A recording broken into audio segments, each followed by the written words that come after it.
Assalamualaikum warahmatullahi wabarakatuh. Perkenalkan, nama saya Wulandari. Pada kesempatan kali ini, saya akan mencoba menjelaskan bab 1 dan bab 2 akuntansi keuangan lanjutan mengenai kombinasi bisnis dan pencatatan transaksi pembelian saham yang dilakukan oleh investor. Pertama-tama, saya akan mencoba menjelaskan bab 1 mengenai kombinasi bisnis. Menurut FESB, Business combination atau penggabungan usaha merupakan transaksi di mana pihak yang mengakuisisi akan memperoleh kontrol atas pihak yang diakuisisi. Jumlah dari pihak yang diakuisisi ini bisa satu atau lebih dari satu usaha. Nah, biasanya transaksi penggabungan usaha ini memunculkan hubungan antara parent dan subsidiary atau induk dan anak. Nah, kapan hubungan ini dapat terbentuk? Yaitu yang pertama, ketika pihak yang mengakuisisi melakukan pembelian kurang dari 100% pihak yang diakuisisi. Misal, perusahaan A membeli 90% saham perusahaan B. Nah, secara tidak langsung perusahaan A akan menjadi induk dan perusahaan B akan menjadi anak dari perusahaan A. Seperti itu. Sedangkan yang kedua adalah ketika perusahaan yang diakuisisi tidak dileburkan dengan usaha perusahaan B. Misal, perusahaan A membeli 100% saham perusahaan B, akan tetapi eksistensi perusahaan B akan tetap berjalan dan usahanya tidak dileburkan dengan perusahaan A. Oleh karena itu, akan terjadi hubungan antara induk dan anak di antara kedua perusahaan tersebut. Terdapat 3 jenis atau bentuk dari penggabungan usaha. Yang pertama adalah akuisisi. Akuisisi terjadi ketika suatu perusahaan membeli perusahaan lain, akan tetapi kedua perusahaan tersebut masih tetap menjalankan operasinya seperti biasa. Contohnya, perusahaan A membeli perusahaan B, baik perusahaan A dan B sama-sama tetap beroperasi. Yang kedua adalah merger.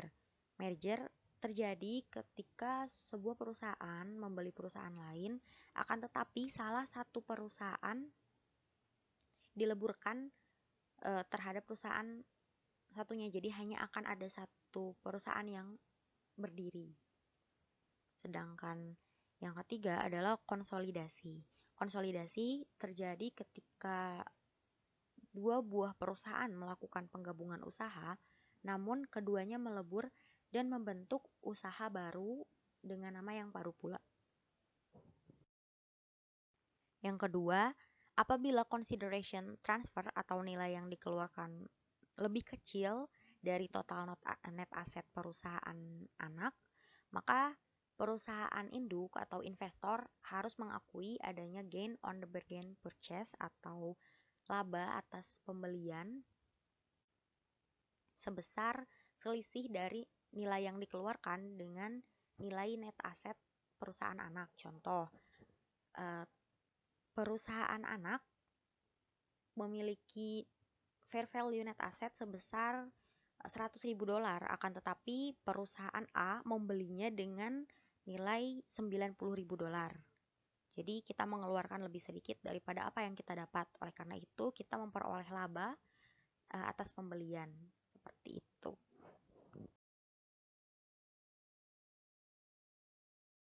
Ini merupakan contoh transaksi pembelian saham yang dilakukan oleh POP terhadap perusahaan Sun.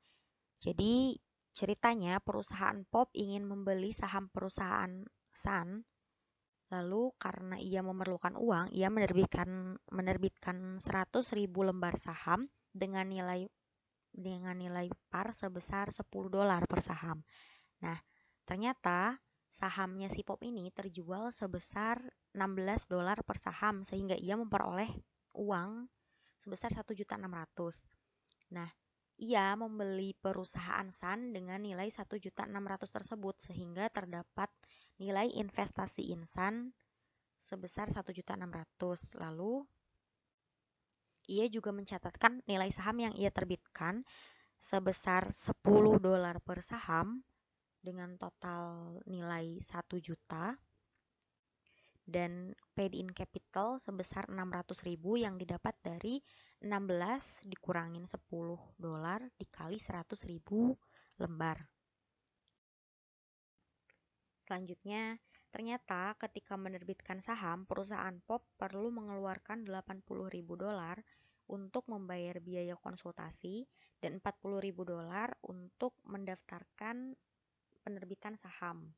Nah, dalam mencatat biaya-biaya yang terkait dengan penerbitan saham ini, perusahaan perlu melihat keterkaitan antara biaya tersebut dengan proses penerbitan saham. Apabila biaya yang dikeluarkan sangat sangat dibutuhkan, misalkan biaya administrasi, biaya pendaftaran, yang mana jika tidak dikeluarkan maka saham tidak dapat diterbitkan, maka biaya tersebut dikategorikan sebagai pengurang nilai saham yang kita terbitkan, yaitu dengan mendebit paid-in capital pada perusahaan ini sebesar 40.000.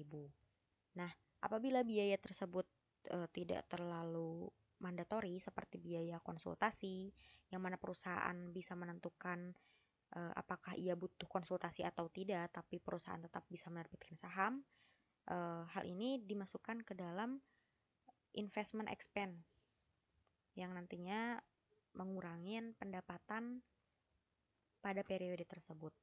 Adapun untuk kreditnya yaitu kas sebesar nilai biaya yang dikeluarkan, yaitu $120.000. Nah, ketika perusahaan POP membeli perusahaan SAN, asumsinya perusahaan SAN akan dileburkan dengan perusahaan POP. Lalu ketika dinilai, total aset dari perusahaan SAN adalah sebesar Rp1.440.000, sedangkan hutangnya adalah Rp240.000. Oleh karena itu, total nilai net aset dari perusahaan SAN adalah sebesar Rp1.200.000. Jika kita ingat kembali, perusahaan POP mengeluarkan uang sebesar Rp1.600.000 untuk membeli perusahaan SAN. Oleh karena itu, terdapat selisih antara nilai yang dikeluarkan oleh POP dengan nilai net aset dari perusahaan SAN, yaitu sebesar Rp400.000.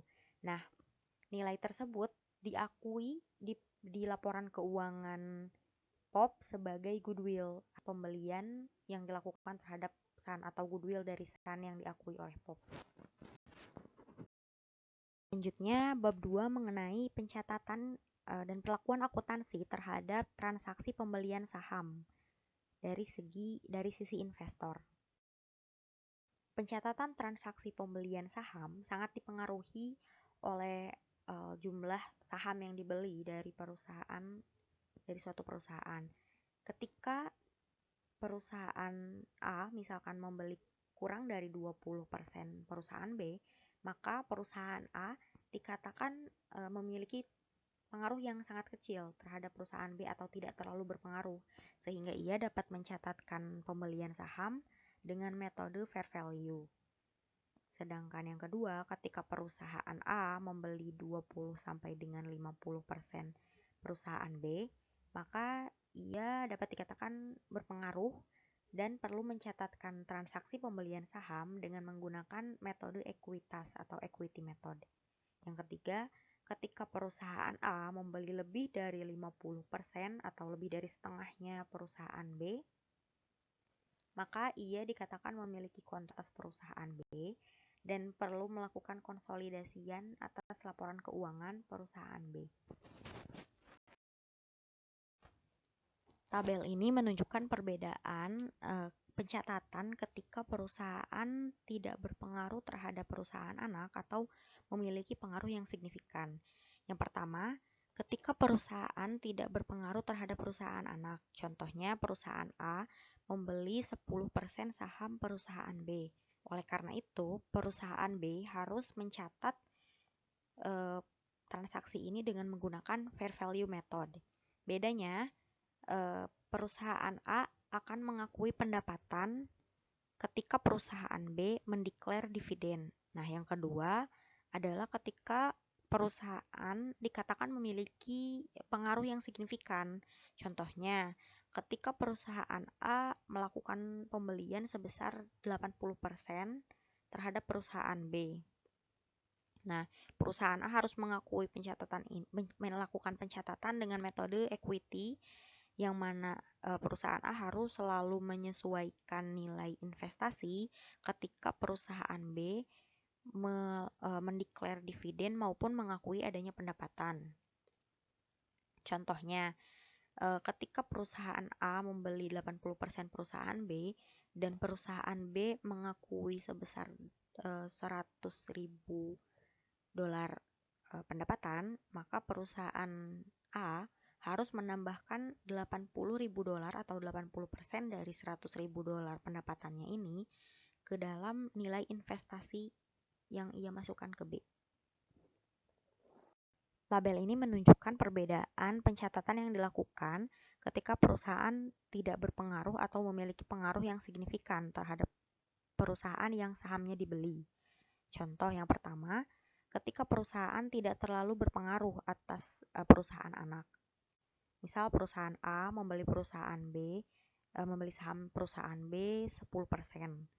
Oleh karena itu, perusahaan A mencatat pembelian tersebut dengan metode fair value, dan perusahaan A dapat mengakui pendapatan ketika perusahaan B mendeklar dividen dan mencatatkan dividen income.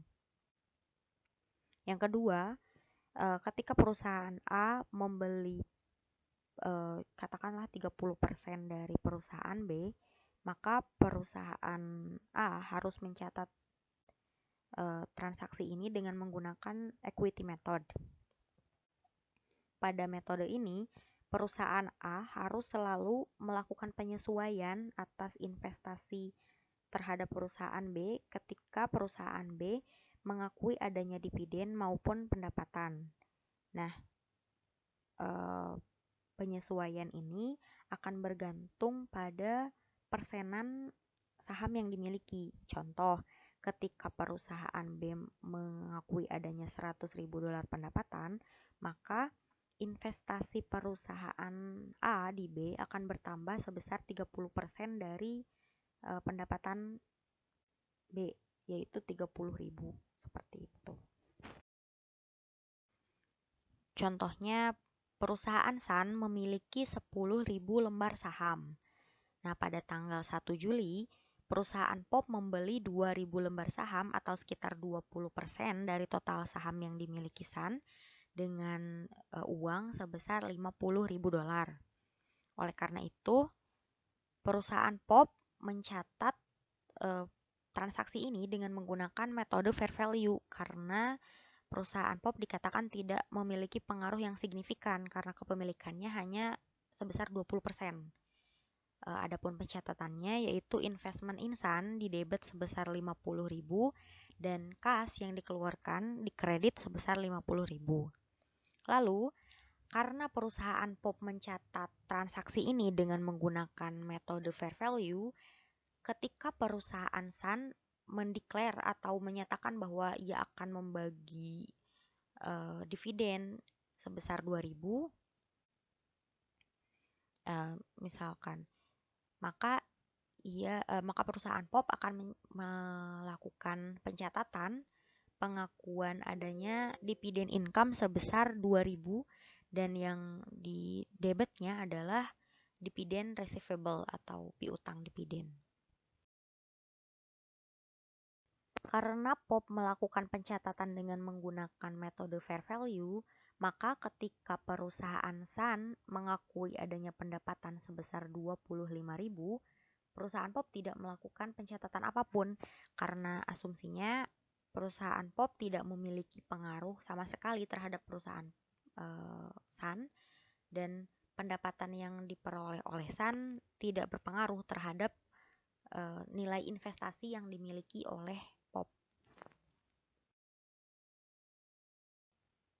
Selanjutnya, apabila asumsinya perusahaan POP membeli 100% saham dari perusahaan Sun, maka perusahaan POP dikatakan memiliki pengaruh atau kontrol atas perusahaan Sun. Oleh karena itu, Dalam mencatat transaksi pembelian sahamnya, perusahaan POP menggunakan metode ekuitas atau equity method. Adapun pencatatannya, didebit investment insan sebesar 50.000 dan dikredit kas sebesar 50.000. Pada transaksi pembelian sebenarnya antara equity method dan fair value method sama saja, akan tetapi perbedaannya terletak ketika perusahaan SAN mendeklar akan membagi dividen, maka perusahaan POP tidak mengakui pendapatan dividen, akan tetapi mencatat dividen yang dideklar tersebut sebagai pengurang investasi, yaitu di debitnya kas sebesar 2.000 dan di kreditnya investment insan sebesar 2.000 atau sejumlah dividen yang dideklar oleh perusahaan SAN. Selanjutnya, ketika perusahaan SAN mengakui adanya pendapatan sebesar 2.500, maka perusahaan POP perlu melakukan penyesuaian atas nilai investasi insan dengan mendebit investasi insan dan mengkredit income from SAN sebesar nilai pendapatan yang diakui tersebut, yaitu dalam hal ini 2.500. Nah, ini yang di bawah merupakan bentuk penyesuaian dari nilai investasi, yaitu awalnya sebesar 50.000 dikurangi dividen yang dideklar sebesar 2.000 dan ditambah income yang diakui sebesar 2.500, sehingga di akhir periode total investasi insan yang dicatat oleh POP adalah sebesar 50.500. Terima kasih atas perhatiannya. Wassalamualaikum warahmatullahi wabarakatuh.